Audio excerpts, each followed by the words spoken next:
สบายดีมื้อนี้น้องเป็นมื้อสั่นวันดีมื้อนี้เนาะท้าวสมพรนะหรือว่าข้าพเจ้าเองจะมาสอนหลักสูตรภาษาจีนเนาะภาษาจีนมีความสำคัญในการสื่อสารและมีความสำคัญ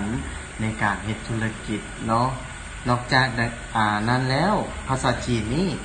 ยังนำใช้ได้ในทั่วโลกอีกเนาะเพื่อบ่เป็นการเสียเวลามื้อนี้เฮามาเรียนหลักสูตรกันเลย แต่ว่ามื้อนี้เฮาจะมาเรียนพื้นฐานของภาษาจีนเนาะพื้นฐานภาษาจีนจะเป็นแนวใดนั้นเฮามาเรียนนำกันเลยนี่เชิงหมูแต่ว่าพยัญชนะเนาะพยัญชนะในภาษาจีนทั้งหมดจะมี23ตัวแต่ว่ามื้อนี้สมพรจะมาสอนครึ่งนึงก่อนเนาะจะเป็นอะไรนั้น เดี๋ยวเฮามาเรียนนำกันเลยโปโพ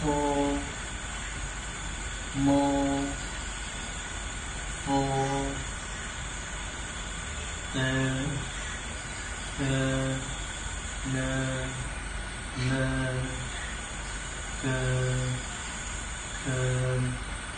เคมื้อนี้เฮามาเรียนซ้ำนี้ก่อนและเดี๋ยวสมพรจะอ่านเป็นตูให้ทุกทานเนาะฟังแล้วก็เรียนไปนำกันเนาะการออกเสียงมันจะเป็นเท่าใดนั้นเอามาอ่านนำกันเลยเชิงหมูพยัญชนะเนาะปูโพ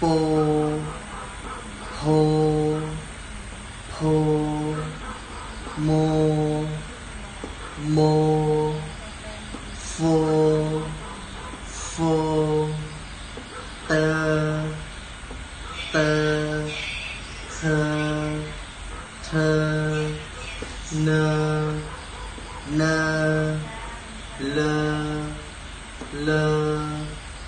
เกเค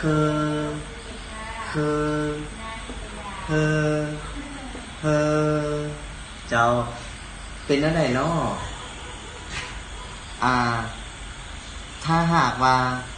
ยังบ่ได้เนาะเดี๋ยวสมพรจะมาย้ำให้อีกรอบ